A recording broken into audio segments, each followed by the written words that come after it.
Anne! Hi. I'm so happy you have accepted my invitation. What a strange voice you have. I almost wouldn't have recognized you. It's the thrill. You can't imagine how I've longed for this moment. Oh, really? You don't say. To be truthful, I'm rather emotional myself. Oh, I'm glad you feel that way. Slow down, boy. I really don't want to wake the others. Oh, the others. Never mind. Who cares if they find out? Actually, I'd rather they didn't. You know how I am. I'm shy and reserved. Oh, what a pity. I know. And that's why I'm crazy about you. Reserved with the others. But you are a tiger when it comes to what you want. Come again? Oh, you know exactly what I'm speaking about. Let's light a candle. I want to see your face.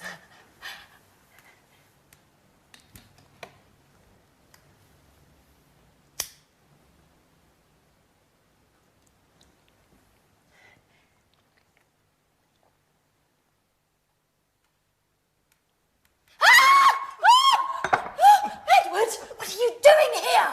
Anne, it's me. Don't worry. Our date, you don't remember. Oh, you are a little nervous. Come here, baby. Oh, let go of me. Let go. Don't you dare touch me. Oh, you should be ashamed of yourself.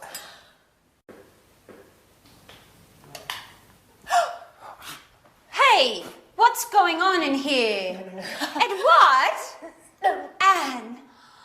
Oh, now I understand everything.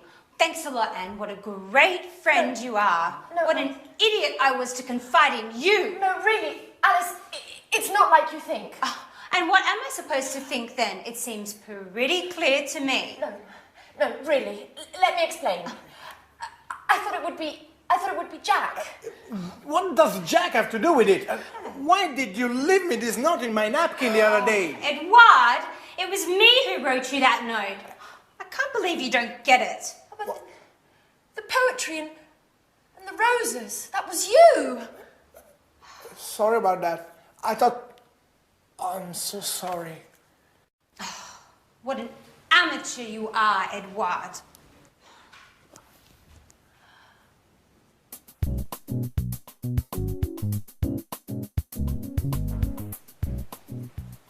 Hey, Anne. Hi. Have you read the paper? There's an article about Peter. Our singer has become famous. No, I haven't read it. To tell you the truth, I'm really not interested. What a pity. It's very interesting. Hey, Alice. Hi, Alice. Take a peek at the paper. There's an article about Peter. Whoopee, glad to hear it. Who cares? Fun you girls are. It's quite the pleasure to hang out with you. Edward, at least you'll be interested. Would you like to read this article about our friend Peter? Actually, I wouldn't, Jack. Would somebody explain what's going on? I have never seen so many long faces. You and your expert advice.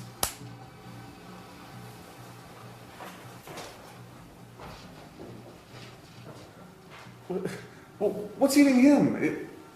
Has he gone stark raving mad? No, Jack, I've gone stark raving mad.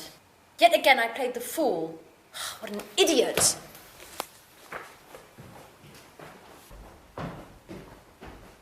Okay, Alice, at least you'll explain what's going on. I'm in the dark here. It's a long story, Jack. A horrible mess. It all began with a misunderstanding. Well, I'm all ears. Go on, Alice, do tell.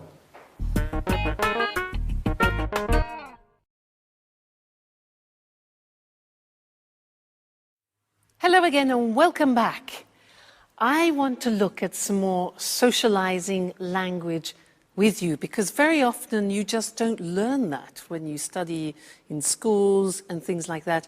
And it's very important when you're traveling to be able to socialize and feel confident. What I'm going to do is Some of the things are new, some of the things you already know. Now, I'm going to say something to you, and I want you to think about how we use these particular phrases. All right, so let's start. Now, if I say to you, never mind, don't worry, never mind, don't worry, when do we use that? Yeah, it's often in a situation where, for example, you disturb somebody. You say, oh, I'm terribly sorry, because you pour red wine on their trousers or something like that. I'm terribly sorry. The person apologizes, and you say, never mind, don't worry. It means for you it's not important. Okay? So, never mind, don't worry. What about this one? If I say, what a pity, or oh, what a shame. When do I use that? What a pity. What a shame. Yeah, it's to express your disappointment when something happens. Oh, you can't come tonight. What a pity. What a shame. All right, so disappointment. Good. Next one. This is difficult. This is new for you. If I say just as well, what does that mean?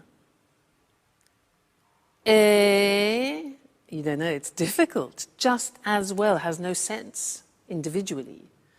I'll give you an example. It's not going to rain tomorrow. Just as well. And in that situation, just as well means I'm happy about that. That's good.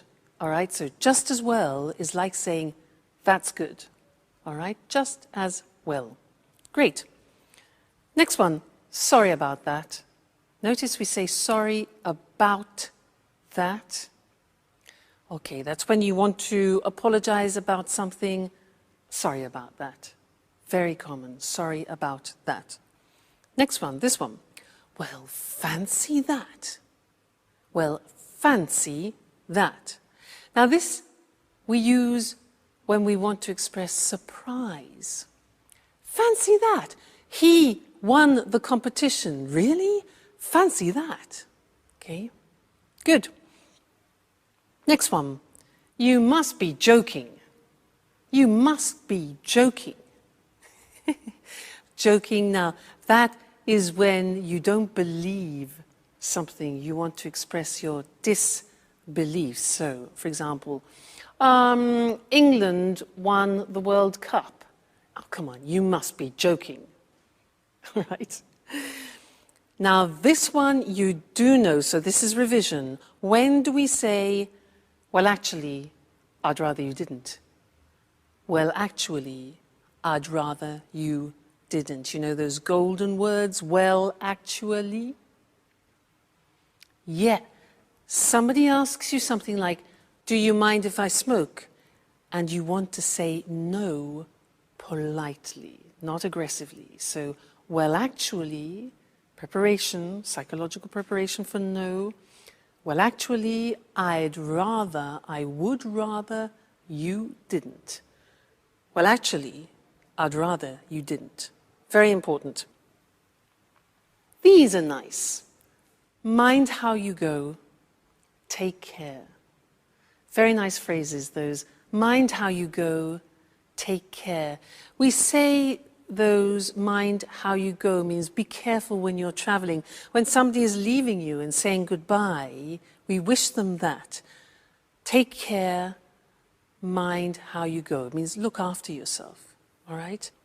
And the last one is cheers. Now, cheers is something we usually use when we're drinking. Two people, cheers. But now we also use it in a familiar way to say goodbye. Cheers. So that's what I'll say to you now. We've finished our socializing lesson. So cheers.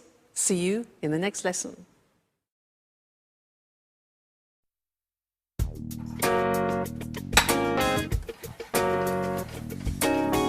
Hi, Anne. Have you got a minute? Hi, Jack. I'd like to have a word. You've probably already heard the sordid story. Yes. Listen, Anne. No, I want you to listen, Jack. You've probably had a good laugh on my behalf. Now, that said, I prefer no further comments on the story. It is not my intention to make fun of you, Annette. Although I must admit that the whole misunderstanding was rather amusing. Great. Now, pretty please, let's not talk about it anymore. Well, I would like to have a word about it. What I'm about to say is sure to surprise you. Nothing's bound to surprise me anymore, Jack. Anyway, listen. Don't worry. You don't have to explain. I know how things are. I know that you like me, but just as a friend. A friend that, Listen, well, Anne. maybe if we'd met at some other time, Anne, excuse me. things would have gone differently. And then, well, perhaps... Oh, blah, blah, blah, blah, blah, blah, blah. Anne, can I speak for 1 minute, please? Yes. Certainly, Jack. Thank you. Go right ahead. Now, you know how I suffered about Sharon. And well, after her, I didn't think I'd ever feel anything about another woman. But then you came back from your holiday and I started to feel better. I didn't think about Sharon so much. What are you getting at, Jack? And it was because of you that I managed to forget about Sharon. Well, that's what friends are for, n'est-ce pas? You really don't get it, do you? Get what, Jack? Anne, I'm trying to tell you that I'm in love with you. I didn't want to believe it at first. I thought I was attracted to you because I felt so alone in the world. But then this feeling grew, and when Alice told me about Edward, I realized it should have been me to bring you those flowers. Jack, if this is some kind of a joke, it's not very amusing. No, it's the truth, I swear. We were made for each other.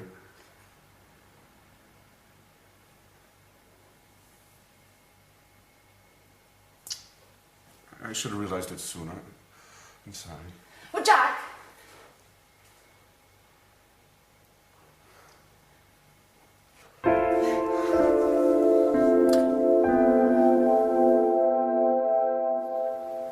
So, Edward, are you going to explain why you called us all here today? What's so urgent? Well, listen. Something marvelous has happened, to say the least. I must say I'm a little unsure about what you term marvellous. Let's put aside our differences, Alice. We should all be happy today. Oh, just a moment. Yep. Oh, great. Great. Don't worry. They are certain to accept. I've already spoken with the group. Yeah. They are bound to be here any moment. Yeah. We'll be sure to get the details later. Bye-bye. Edward, do you plan on telling us what's going on? Well, you all remember that I was in touch with the producer to propose what I've filmed with you in this house. Yes, and? He ate it up. He loved you all. The house, your daily gossip, your relationships. Oh, great. They have already arrived. Excuse me for a moment. I'll get it. Who's arrived? Who? Come in. This way. Edward, what's going on? Who are these people? Hold on now. Mr. Martin, the producer, has accepted my proposal. We are going to make some TV shows here. And you all are going to be the stars. You are bound to become famous. And I've already come up with the title. At Home with Anne. What do you think? Oh my God.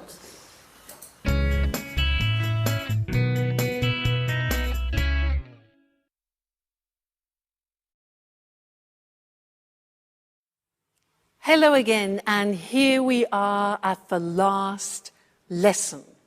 And if you are still with me, you are so dedicated, I would want to give you a medal. Fantastic. So in this last lesson, I want to say a couple more things about probability and improbability, because it's very important to have and to understand a couple of these words which I don't think you've heard before. So we'll go to the screen to look at these words because they're quite complicated. So, probability and improbability. Look at the screen. We can use two words, unlikely and likely. Have you ever heard of those?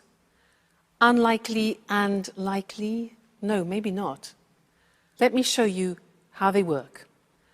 I can say to you, if for example, let's take my sister. My sister is a gymnast. She's going in for a competition, but the probability that she will win is low. So to say that in English, I can say she's unlikely to win. Look at that structure. It's the verb to be plus unlikely plus the infinitive. So if I say to you, my sister is unlikely to win the competition, it means the probability is low. All right, so she's unlikely to win. Now, I can increase that negative probability by saying it's highly unlikely. For example, the weather. Let's say the weather. The weather is bad and the chances that it will be improved tomorrow, negative. I say it's highly unlikely to improve. Highly unlikely means it's almost impossible. So we can add highly to unlikely. You see, unusual structure this. Another example, he's unlikely to get it.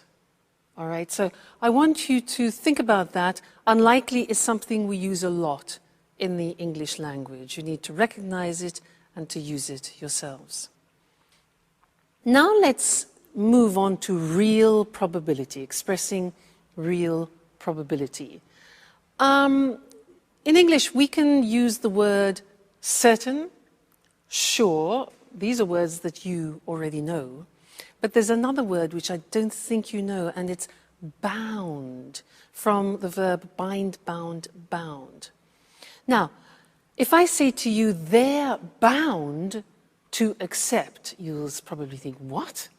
Now, they are bound to accept means they are certain or they are sure to accept. So this is describing real probability. All right, bound to, sure to, certain to. Look at the examples. They're bound to accept it. We are sure to arrive on time. It's certain to work. Now let's take some examples and put them in sentences. I say to you, China will become a major world power. Now, what do you think about the probability of that? High, yeah? So we could say China is highly likely, this is the positive form, highly likely to become a major world power. Another situation, what about this? In our lifetimes, a woman will become Pope. How about that? Right. We would say it's highly unlikely that a woman will become Pope. All right, highly unlikely. Another example, the world's climate will continue to change. I think that's obvious, yeah? So we could say the world's climate is bound to continue, is sure to continue to change if we keep behaving like this. And one more. You'll learn English if you follow this course.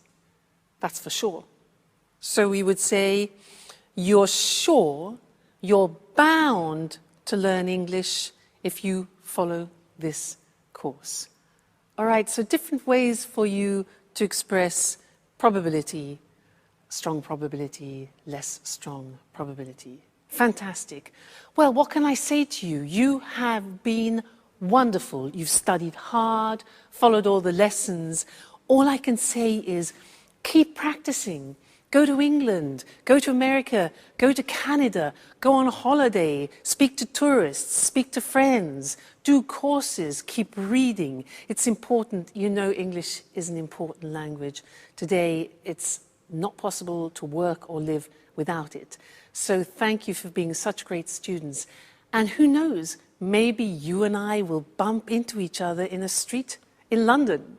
Well, I hope so. So take care, look after yourselves, and good luck with your English, okay? Bye, and thanks again. The tennis tournament that for many years insisted players wear only white. The tournament where the game's played on grass and where tradition is a key ingredient. Of course, I'm talking about Wimbledon. Good evening, I'm Eric Brown, and here in the studio with me to tell us more about this famous championship is John Forbes, our sports expert. Welcome, John. Good evening, Eric, and hello, everyone. So, John, can you tell us just why Wimbledon is by far the world's most prestigious tennis tournament? Well, Eric, the world's first international tournament took place at Wimbledon. Today, of course, there are many international tournaments, but Wimbledon has managed to retain a special place in the hearts of tennis fans and most players around the world. And when did the first championship take place? The first tournament took place in 1877, and there were a couple of hundred spectators. Today, nearly 500,000 people go to watch the tennis, and in addition, millions worldwide follow the games on television, radio, and via the internet. For many years, players used to wear white on court. No other colours were allowed. This has changed today, though. And the grass courts? Well, yes, it may be hard to believe, but the games are still played on natural grass. Obviously, a great deal of care and attention goes into getting the grass to the state of perfection. For example? For example, 1 ton of grass seed and 3 million litres of water a year, and a team of 14 groundsmen. 14? Yes, 14. But you know, Wimbledon's famous grass surface can cause problems. What sort of problems? Today, very few top-level championships are played on grass. The world's top players just aren't used to playing on grass anymore. And some top players really dislike grass. Were grass courts more common in the past? Yes, they were. 3 of the 4 Grand Slam tournaments used to be played on grass.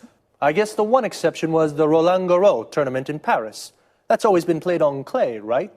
That's right, Eric, but the Australian and the US Opens, which were originally played on grass, have now switched to surfaces requiring less maintenance, leaving only Wimbledon with the surface on which tennis originated. And what difference does the surface make?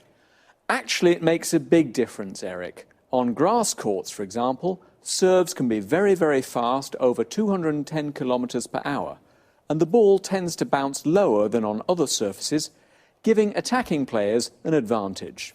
And the alternatives? One alternative is the clay surface of the courts of Roland Garros in Paris.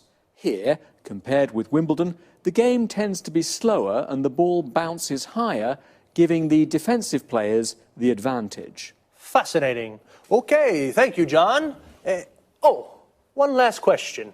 Where exactly is Wimbledon? Wimbledon is a pleasant, leafy suburb in southwest London. Obviously, it's famous all around the world for the tennis championships that take place there every summer. Okay, thank you again. Thank you. Goodbye. And goodbye to you, and see you again next week for another edition of Sports Special. Today's topic was one of the most important tennis tournaments in the world. A tournament is a sports competition. Did you know the first Wimbledon Tennis Championship took place in 1877? To take place means to happen in a certain location. A championship is like a tournament. There are a series of games and there is a winner, a champion. Today, Wimbledon has nearly 500,000 spectators. Spectators are people who watch something from a short distance. and millions of viewers follow the championship on TV. Viewers are people who watch something on TV. We can also say to follow something on TV. A person who plays tennis is called a tennis player. Tennis is played on a tennis court. The Wimbledon Championships are played on grass courts. Tennis courts with a grass surface. They require a lot of maintenance. Maintenance means care and looking after. The other three famous Grand Slam tournaments are all played on clay courts. A clay court has a fine red earth surface. The first shot in tennis is called a serve. A series of shots between players is called a rally. When the ball hits the ground, we say it bounces. The ball tends to bounce higher on clay courts, and it bounces lower on grass courts. To tend to do something, this means it has a habit of doing something. On grass courts, the game tends to be faster. Wimbledon is a leafy suburb in South London. A suburb is an area of houses away from the city centre. And leafy means there are a lot of trees. That's about it for today. I'll see you on Sports Special next week. Bye-bye. Welcome to all our viewers. Lisa, this is our last show together. I hope you've enjoyed these informal chats as much as I have. Of course, it's been fun for me as well. Now then, what are you going to talk about today? I've received quite a few emails from people who want to learn about wine tasting. You know it's become very trendy these days. Great. I wouldn't mind understanding a little more about wine myself. Let's begin with the right approach to wine. First of all, before drinking it, one should appreciate the taste of wine. There are 3 steps to correct wine tasting: look, smell, and taste. Well, what should one look for? Colour is the first thing. Whites range from green to yellow to brown, and red ones can be pale red to deep brown. Is the colour of wine related to age? The general rule is whites tend to darken with age. It's usually the opposite for red ones. Now, tell me, Lisa, why do people tend to swirl their wine before tasting it? For 2 reasons: to observe the body of the wine and smell its aroma. Now, how do aromas of wines differ? Well, there are many different kinds of bouquet. For example, perfumed, spicy, smoky, and toasty. Well, now it's time to taste. Oh, before tasting, how should wines be poured? Let me show you. Still wines, like this one, should be poured towards the centre of the glass. Remember that sparkling wines, on the other hand, should be poured against the side of the glass. Why is that? So the bubbles don't escape. So, now try sloshing the wine yourself. Observe it carefully. Are there good legs? Legs? What do you mean? Can you see the droplets on the glass? Yes. Well, they indicate a thick body of the wine. Now, have a first sip. Swish the wine around your mouth and give us your first impression. It's, how can I say, slightly bitter. Seems like a fruity taste to me. You see, you've already identified 2 wine flavours. Now, take another sip and see if you can't taste the tannin. I'm not really sure. In the beginning, it's difficult to define a wine. This is, without a doubt, a round, full-bodied wine. Now, I notice you chose this glass for red wine. What are those glasses for? This glass for red wine is called a Rhine glass.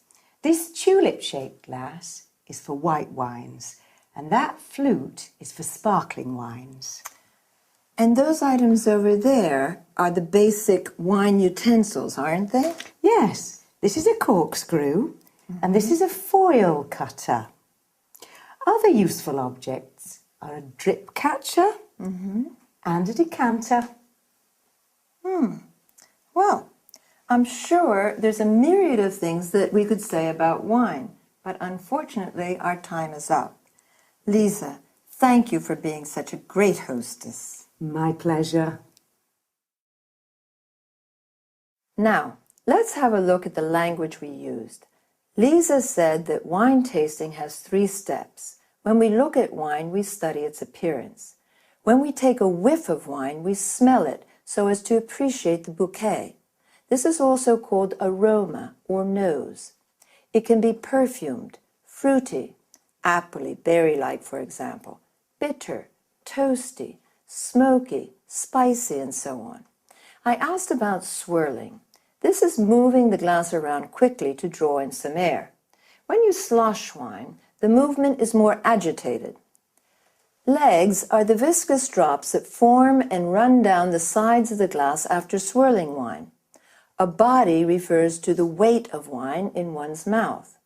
Wines can be defined round, full-bodied, medium-bodied, or light-bodied. Aftertaste defines the taste that remains in one's mouth, length of time, after swallowing. Tannin is a chemical compound from bark, wood, etc., used in tanning.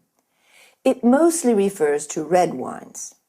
Then Lisa describes a different method in pouring still wines, wines without bubbles, or sparkling wines, wines with bubbles. Now, a quick look at wine utensils. A corkscrew is what we use for pulling corks out of bottles. A drip catcher will avoid drops falling on the tablecloth. To let wines breathe, we use a decanter. Thank you very much for your attention. Goodbye.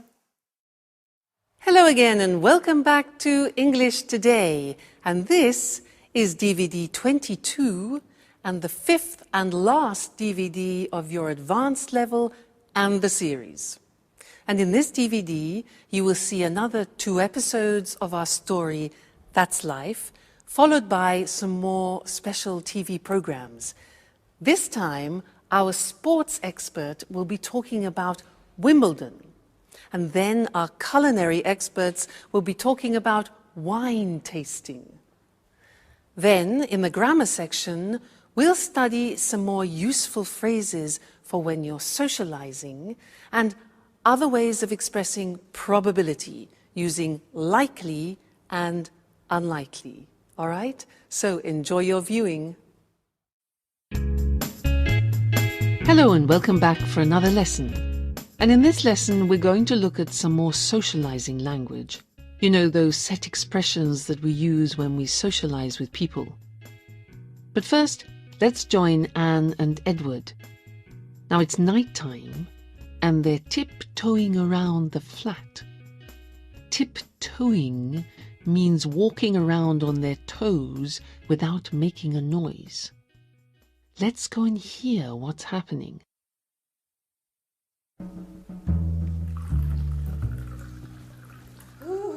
Anne! Hi. I'm so happy you have accepted my invitation. What a strange voice you have. I almost wouldn't have recognized you. It's the thrill.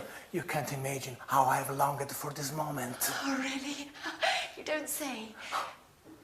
To be truthful, I'm rather emotional myself. Oh, I'm glad you feel that way. Slow down, boy. I really don't want to wake the others. Oh, the others. Never mind. Who cares if they find out?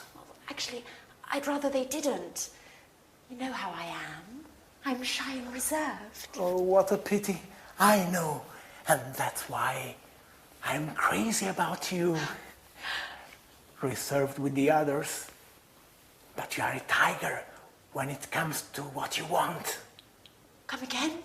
Oh, you know exactly what I'm speaking about. Well, let's light a candle. I want to see your face.